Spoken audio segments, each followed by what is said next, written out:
Hello nursing student. तो ये introduction of psychology का थर्ड वीडियो है। सेकंड वीडियो में हम लोगों ने देखा था स्कूल ऑफ साइकोलॉजी के बारे में। तो स्कूल ऑफ साइकोलॉजी क्या होता है? जहां पे जो है बहुत सारे साइंटिस्ट थे जिनको देखने का नजरिया अलग था, साइकोलॉजी को अलग अलग नजरिए से देखता था। तो जिनका व्यू पॉइंट एक था, वैसे साइंटिस्ट जो एक ही कैरेक्टर के थे, एक ही तरह के आइडियोलॉजी रखते थे साइकोलॉजी के बारे में, वो सब जो है मिल करके एक स्कूल ऑफ साइकोलॉजी का निर्माण किया। जितने भी साइंटिस्ट थे जो अलग अलग जगह से थे, बट उनका आइडियोलॉजी एक था, तो वो सब मिलकर के जो है स्कूल ऑफ साइकोलॉजी का नींव रखते हैं। तो आज का जो हमारा टॉपिक है वो है nature and scope of psychology. Nature and scope of psychology. Nature means क्या होता है? Characters. What is the character of psychology? And scope means क्या होता है? जो हमारा साइकोलॉजी है वहां क्या क्या स्कोप है, ये साइकोलॉजी कहां कहां यूज किया जाता है, कितने तरह के जगहों में जो साइकोलॉजी का उपयोग किया जाता है। तो हम लोग इस दोनों को जो है अच्छे तरीके से पढ़ेंगे। और फर्स्टली हम लोग स्टार्ट करते हैं नेचर ऑफ साइकोलॉजी से। तो यहां एक टर्म है नेचर। नेचर का मतलब क्या हुआ? किसी भी चीज का कैरेक्टर्स, किसी भी पर्सन का नेचर क्या है, किसी भी वस्तु का नेचर क्या है, उसी तरीके जो है जो साइकोलॉजी जो सब्जेक्ट है उसका नेचर क्या है। तो इसके भी कुछ नेचर्स हैं जिसको हम लोग एक एक करके देखते हैं। जैसे फर्स्ट जो नेचर है, उन्होंने कहा कि psychology uses scientific methods. Psychology में जितने भी मेथड्स यूज किए जाते हैं वो सारे साइंटिफिक होते हैं। अब साइंटिफिक का मतलब क्या हो गया? क्योंकि साइकोलॉजिस्ट जो है इस मेथड को बनाने के लिए बहुत सारे एक्सपेरिमेंट से गुजरते हैं, बहुत सारे वैल्यू को बहुत सारे कंडीशन में रख करके जो है इस मेथड को किया जाता है और बार बार किया जाता है। इस कारण से जो है इस मेथड को एक्सपेरिमेंटली प्रूव किया जाता है कि हाँ ये जो है एक साइंटिफिक मेथड है। साइंटिफिक का मतलब ही होता है एक्सपेरिमेंटल, क्योंकि अगर वो एक्सपेरिमेंट में पास कर गया है तभी वो जाकर के साइंटिफिक हो जाता है। ओके, तो नेक्स्ट जो पॉइंट आता है यहां पे वो है psychology is factual. Psychology factual है कैसे? क्योंकि साइकोलॉजी में फैक्ट ऑफ बिहेवियर को स्टडी करते हैं थ्रू ऑब्जर्वेशन एंड एक्सपेरिमेंट। किसी वैल्यू को नहीं करते। जैसे अगर हम लोग बीपी नापते हैं, ब्लड प्रेशर नापते हैं, तो उसमें कोई वैल्यू होता है, या हम टेम्परेचर नापते हैं तो उसमें कुछ वैल्यू होता है। बट यहाँ पे ऐसा कोई वैल्यू नहीं होता है। हम लोग एक्सपेरिमेंट के थ्रू और ऑब्जर्वेशन के थ्रू जो है हम इसमें फैक्ट के तरीके से जो है हम लोग इसमें स्टडी करते हैं। ओके, नेक्स्ट जो यहाँ पे पॉइंट आता है वो है the law of psychology are universal. जितने भी साइकोलॉजी के लॉ है वो यूनिवर्सल है। एक ही लॉ जो है एक ही कंडीशन में अगर उसको रखा जाए तो वो सारा एक ही तरीके से काम करेंगे। उन सभी को एक टेक्स्ट से गुजारा जाता है, उसके बाद ही जो है उस लॉ को लिखा जाता है। अगर जो है सेम कंडीशन है, सेम तरह की चीजें जो है हो रही है, तो वहां पे साइकोलॉजी जो है सेम तरीके से वर्क करेगी, कोई भी जो है इधर उधर नहीं होगा। तो जो लॉ ऑफ साइकोलॉजी है वो क्या है? यूनिवर्सल है। नेक्स्ट जो पॉइंट है वो है the law of psychology are verifiable. Verifiable का मतलब क्या? उसको हम लोग फिर से वेरीफाई कर सकते हैं। चूंकि जो है जितने भी लॉ साइकोलॉजी में लिखे जाते हैं उस सभी को बहुत सारा एक्सपेरिमेंट किया जाता है, अलग अलग कंडीशन में उनको जो है प्रूफ किया जाता है कि हाँ ये सही है। इसलिए जो है अगर कोई चाहता है कि उसको फिर से प्रूव करे, हम उसको फिर से वेरीफाई करेंगे कि ये वर्क करता है या फिर नहीं करता है, तो हम लोग उसको फिर से वेरीफाई कर सकते हैं। इसलिए यहां पे कहा गया है the laws of psychology are verifiable. Next line जो यहां पे आता है वो है psychology discovers the cause effect relationship in human behaviour. तो कॉज इफेक्ट रिलेशनशिप का मतलब क्या होता है कि हम लोग जो है जब साइकोलॉजी को स्टडी करते हैं तो वहां सिर्फ हम लोग बिहेवियर को स्टडी नहीं करते हैं, जबकि हम लोग ये भी देखते हैं कि जो बिहेवियर पर्सन को हो रहा है वो क्यों हो रहा है, कैसे हो रहा है, और जो हो रहा है वो किस कारण से हो रहा है। ठीक है, तो हम जो है उस दोनों के बीच में जो है जो रिलेशनशिप है उस दोनों रिलेशनशिप को भी जो है हम लोग स्टडी करते हैं। जैसे मान लेते हैं कि एग्जाम्पल के थ्रू एक बच्चा है जो कि मंदबुद्धि हो गया है, डेलिक्वेंट हो गया है। ओके, तो वो क्यों हुआ है? जब वो जन्म लिया था उस समय तो खाली था, उसके बाद धीरे धीरे जो है कुछ इस तरीके से सर्कमस्टांसेस बने, कुछ इस तरीके से चीजें हुई या बनी जिसके कारण से जो है बच्चा जो है मंदबुद्धि हो गया। कुछ जो है उसको दिमागी तरीके से दौरे पड़े, या उसको जो है मेंटली डिस्टर्ब हुआ, या फिर उसको कुछ ऐसा हुआ जिसके कारण से उसका बिहेवियर चेंज हुआ। तो हमें जो है यहाँ पे देखना होगा कि जो बच्चे हैं उसको क्या हुआ है, कैसे हुआ है, और बिहेवियर चेंज हुआ तो कैसे बिहेवियर चेंज हुआ। इन सारे चीजें को जो है काउज से लेकर के जो है उसके इफेक्ट तक का रिलेशनशिप जो होता है उस सारी चीज को हम लोग साइकोलॉजी में देखते हैं। तो नेक्स्ट लाइन जो है वो है साइकोलॉजी प्रेडिक्ट्स ह्यूमन बिहेवियर। क्या ये सच में मुमकिन है? क्या साइकोलॉजी जो है ह्यूमन के बिहेवियर को प्रिडिक्ट कर सकता है? यस, कर सकता है। और वो भी एक्यूरेटली क्यों? कॉज इफेक्ट रिलेशनशिप के आने के बाद जो है साइकोलॉजिस्ट जो है बहुत सारे चीजों पे जो है रिसर्च करना शुरू कर दिए थे, और उन्होंने जो है बहुत तरह के बिहेवियर को सीखा, बहुत तरह के जो है बिहेवियर का डाटा रखा। तो उन्होंने जो है बहुत सारे बिहेवियर को मिलाने के बाद जो है वो एक प्रिडिक्शन कर सकते थे कि इस बिहेवियर का पर्सन जो है आगे इसका ये बिहेवियर होगा, या आगे उसका इस तरीके से बिहेवियर जो वो करेंगे। तो इससे ये पता चलता है कि जो साइकोलॉजी है वो ह्यूमन के बिहेवियर को प्रिडिक्ट कर सकता है। प्रिडिक्ट का मतलब क्या होता है? अनुमान लगा सकता है, वो भी एक्यूरेटली लगा सकता है।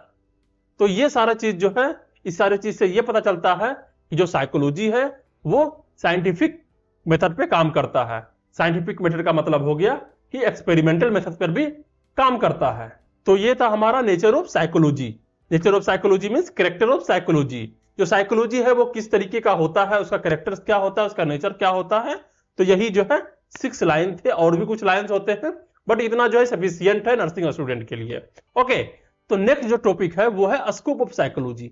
स्कोप ऑफ साइकोलॉजी, इसका मतलब क्या होता है कि जो साइकोलॉजी का ब्रांच है वो कितने हैं, आखिर कहां कहां साइकोलॉजी का यूज किया जाता है, किस हद तक साइकोलॉजी का यूज किया जाता है, और हम लोग साइकोलॉजी को कितने तरह में बांटेंगे, कितने ब्रांच में बांटेंगे।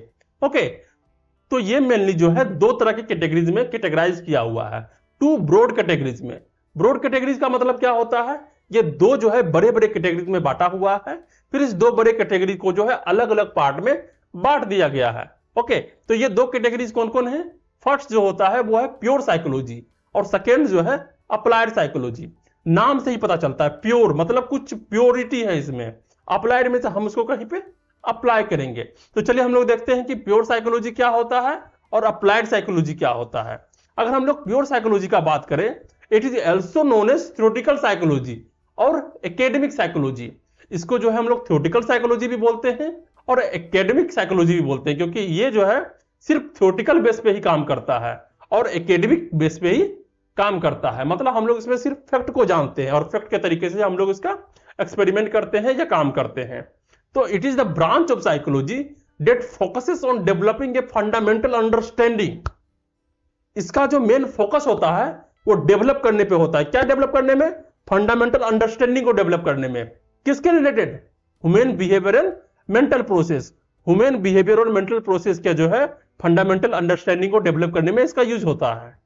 तो नेक्स्ट लाइन अगर हम इसमें देखेंगे तो कह रहा है exploring the theoretical and conceptual aspects of psychology without necessarily focusing on practical application. तो यहां पे क्या कर रहा है, जो प्योर साइकोलॉजी जो है वैसा साइकोलॉजी है जो फोकस करता है किसमें? कॉन्सेप्चुअल एस्पेक्ट पे, ये नहीं कि प्रैक्टिकल एप्लीकेशन पे। प्रैक्टिकल एप्लीकेशन पे ये फोकस नहीं करता है। फोकस कहां करता है? सिर्फ कॉन्सेप्चुअल एस्पेक्ट्स पे। ओके, तो प्योर साइकोलॉजी को जो है हम लोग सिर्फ थ्योरेटिकल रूप में पढ़ेंगे। और नेक्स्ट देखते हैं वो है अप्लाइड साइकोलॉजी। अप्लाइड साइकोलॉजी क्या होता है? तो यहां पे लिखा हुआ है it is the use of psychological methods and findings of scientific psychology to solve practical problem.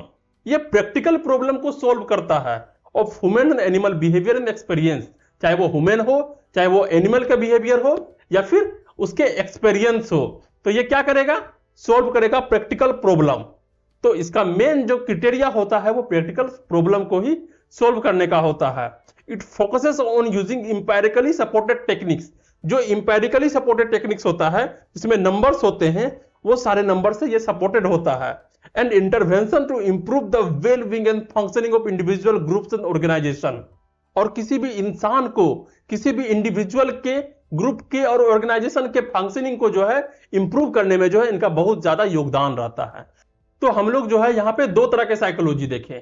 जो फर्स्ट था वो था प्योर साइकोलॉजी, और जो सेकेंड था वो था अप्लाइड साइकोलॉजी। तो प्योर साइकोलॉजी क्या होता है? वो पूरी तरीके से जो है थ्योरी पे बेस होता है, थ्योरेटिकल होता है।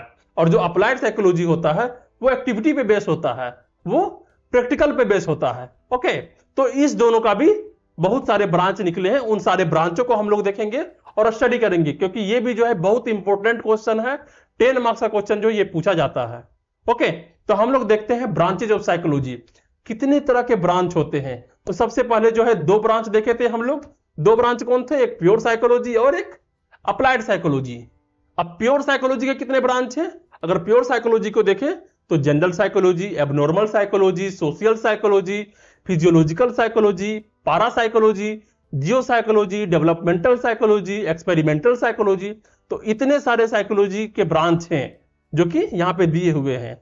वही हम लोग अगर अप्लाइड साइकोलॉजी को देखें तो educational psychology, clinical psychology, industrial psychology, legal psychology, military psychology, political psychology, इसके नाम में ही जो है इसका क्राइटेरिया रखा हुआ है। अगर हम लोग देखेंगे एजुकेशनल साइकोलॉजी, एजुकेशन के रिलेटेड होगा, क्लिनिकल साइकोलॉजी क्लिनिक के रिलेटेड होगा, इंडस्ट्रियल साइकोलॉजी इंडस्ट्री के रिलेटेड होगा, या फिर मिलिट्री साइकोलॉजी तो पक्का है कि मिलिट्री के ही रिलेटेड होगा। तो इसके नाम में ही जो है इसका काम छुपा हुआ है। ओके, तो हम नाम से तो पता कर लिए, बट इसके बारे में जानना भी बहुत जरूरी है, समझना भी बहुत जरूरी है, क्योंकि अगर हम लोग जानेंगे नहीं, समझेंगे नहीं तो फिर इसको लिख नहीं पाएंगे। ओके, तो हम लोग चलते हैं, इसको सही तरीके से समझते हैं क्या होता है, एक ओवरव्यू लेने का कोशिश करते हैं। तो सबसे पहले हम लोग फर्स्ट देखेंगे जो कि है प्योर साइकोलॉजी। प्योर साइकोलॉजी का जितना भी ब्रांच है उस सारे ब्रांचों को हम लोग एक एक करके देखते हैं।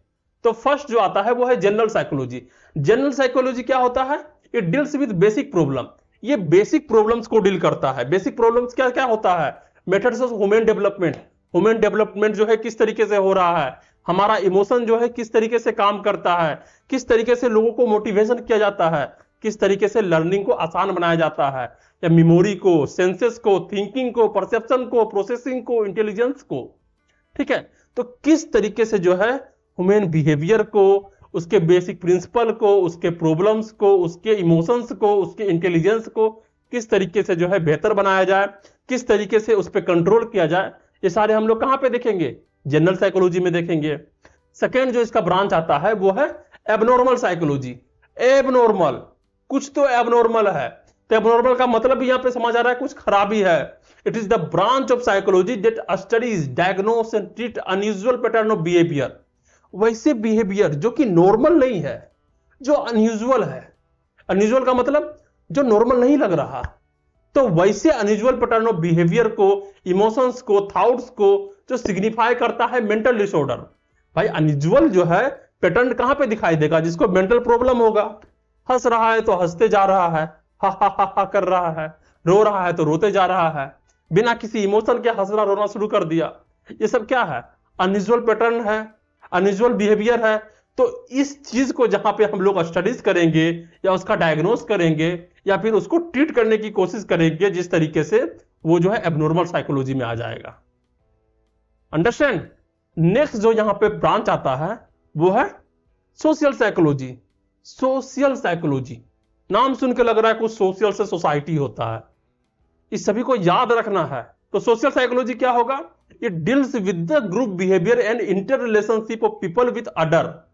यहां पे क्या करेंगे हम लोग? जो है ग्रुप बिहेवियर से डील करेंगे और इंटर रिलेशनशिप विद पीपल को जो है हम लोग देखेंगे कि किस तरीके से, how an individual is influenced by other. एक आदमी जो है दूसरे से किस तरीके से इन्फ्लुएंस हो जाता है।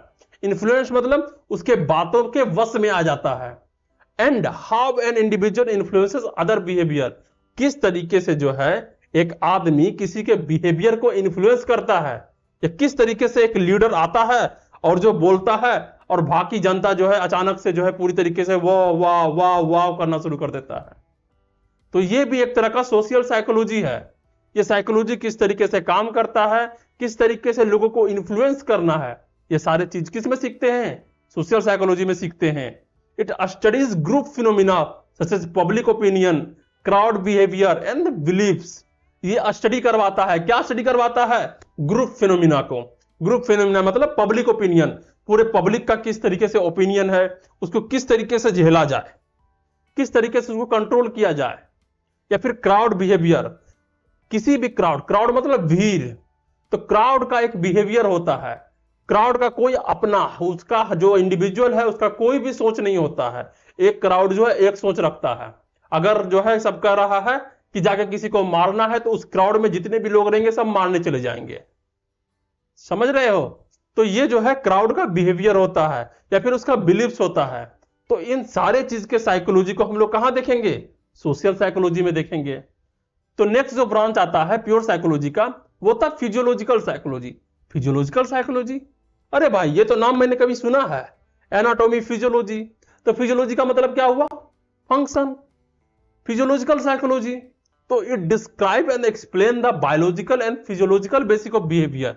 ये जो साइकोलॉजी है ये क्या करता है, ये डिस्क्राइब करता है किस तरीके से जो है बायोलॉजिकल और फिजियोलॉजिकल बेसिक जो होता है बिहेवियर का। समझ में नहीं आया? नहीं आया तो नेक्स्ट लाइन देखते हैं। It concern the structure and function of sense organ.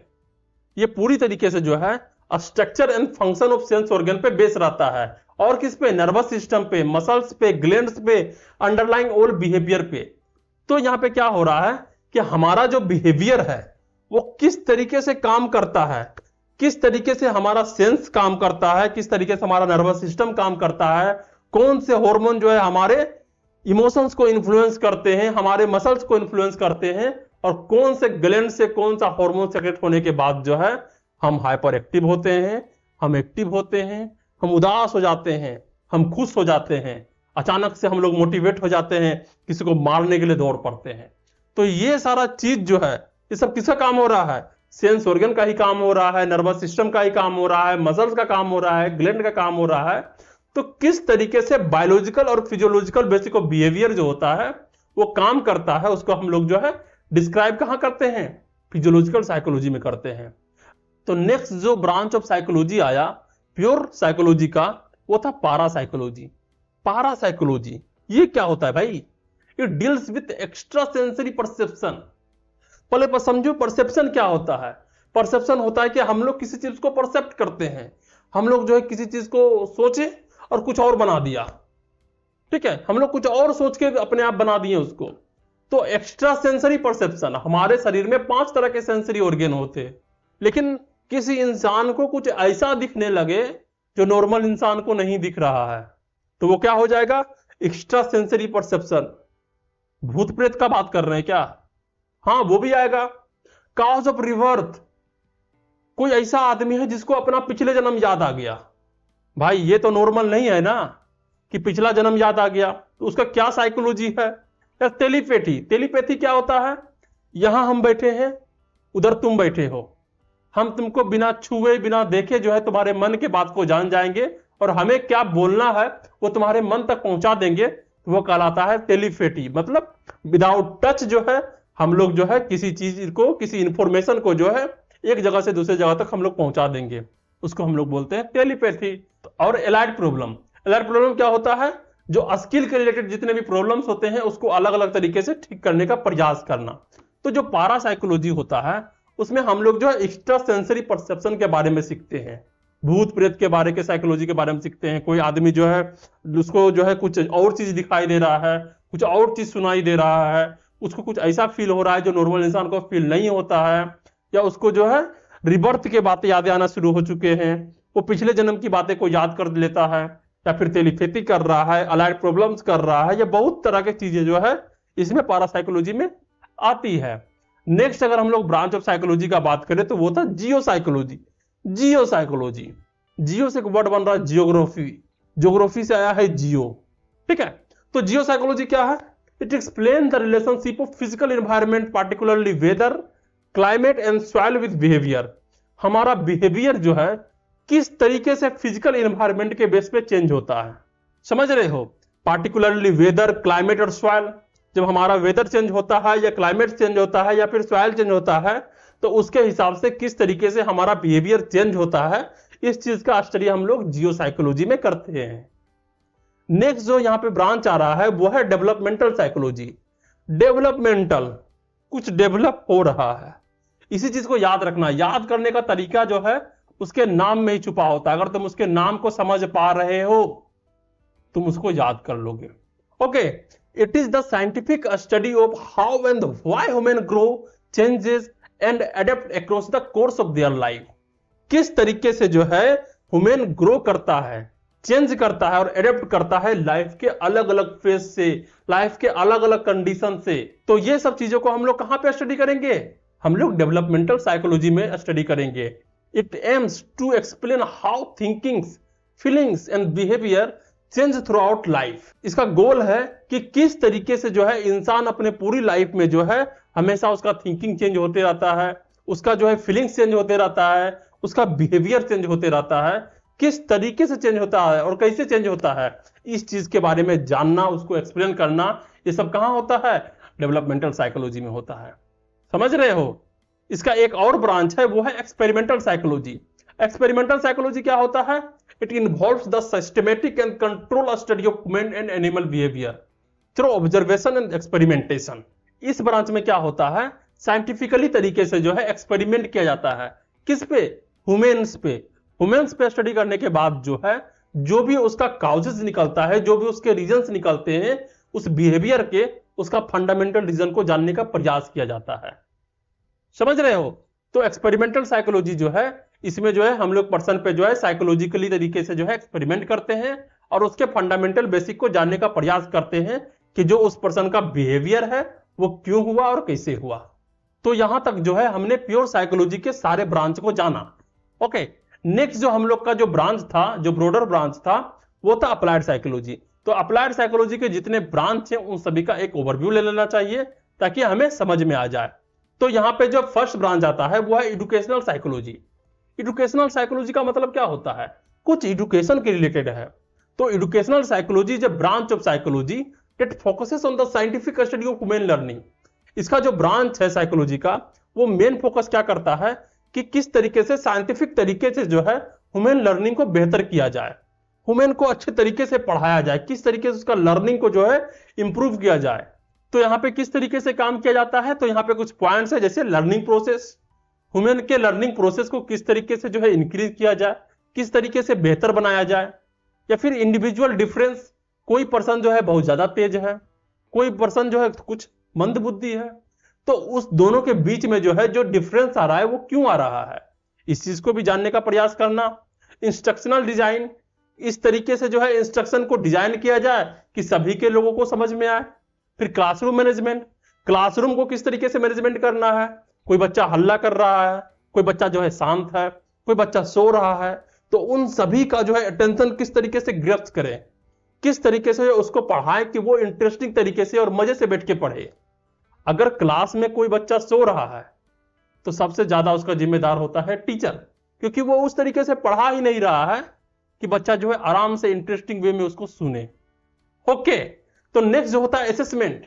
Assessment में क्या होता है कि किस तरीके से हम लोग बच्चे को इवेल्युएट करें, उसका क्या जो है कमी रह गया है, क्या उसका वीकनेस है या फिर क्या उसका स्ट्रेंथ है, इस चीज को हम लोग जो है जान सके।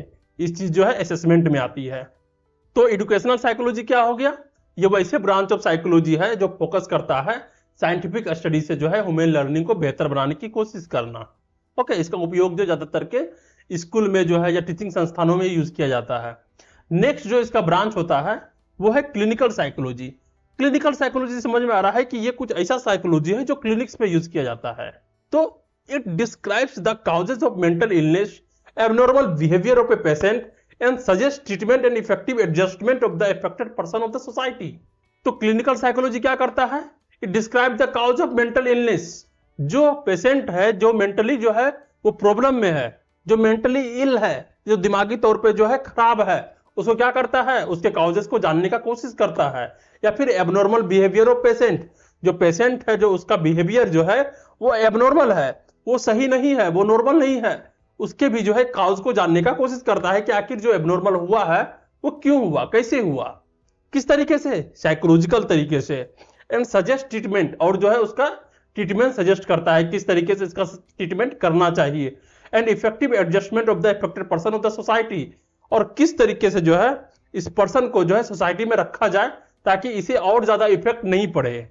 तो इसके भी कुछ पॉइंट्स है, जैसे साइकोलॉजिकल असेसमेंट, इसको किस तरीके से जो है साइकोलॉजिकल असेसमेंट करना चाहिए, जानना चाहिए कि इसका क्या वीकनेस है, क्या स्ट्रेंथ है, उसी तरीके से जो है इस पे वर्क किया जाएगा। उसके इंटरवेंशन क्या है, इस पे क्या हम कर सकते हैं, किस तरीके से जो है हम इसका ट्रीटमेंट कर सकते हैं। या फिर साइकोथेरेपी उसको देना चाहिए, कुछ ऐसे थेरेपी जिससे जो है उसका जो है मेंटल इलनेस जो है वो धीरे धीरे कम हो सके या फिर खत्म हो चुके, उसका ट्रीटमेंट किस तरीके से करें उस थेरेपी के द्वारा।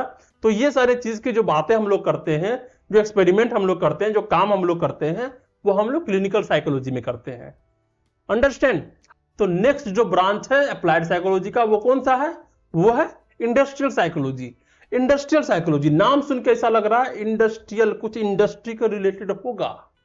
ओके, तो it deals with application of psychological principles, theory and techniques for the study of human behaviour. ये जो है वैसे एप्लीकेशंस होते हैं, वैसे साइकोलॉजिकल प्रिंसिपल होते हैं, या फिर वैसे थ्योरी एंड टेक्निक्स होते हैं जो ह्यूमन बिहेवियर को स्टडी करते हैं। किसके रिलेशन में? इंडस्ट्रियल इन्वायरमेंट के रिलेशन में। किस तरीके से जो है इंडस्ट्री में जो काम कर रहे हैं उसको बेहतर बनाया जाए। ओके, तो इसके कुछ पॉइंट्स है, जैसे हायरिंग एंड प्लेसमेंट प्रोग्राम। जो इंडस्ट्री होता है उसमें जो है बहुत सारे पर्सन्स को जो है हायर किया जाता है काम करने के लिए, या फिर प्लेसमेंट किया जाता है किसी भी कॉलेज से, तो वहां पे जो है साइकोलॉजी चेक किया जाता है स्टूडेंट का कि उसका साइकोलॉजी जो है सही है, या उसका जो मेथड्स है वो किस तरीके से सोचता है, उसका बिहेवियर किस तरीके से है, उन सभी चीजों से जो है उसको असेसमेंट किया जाता है।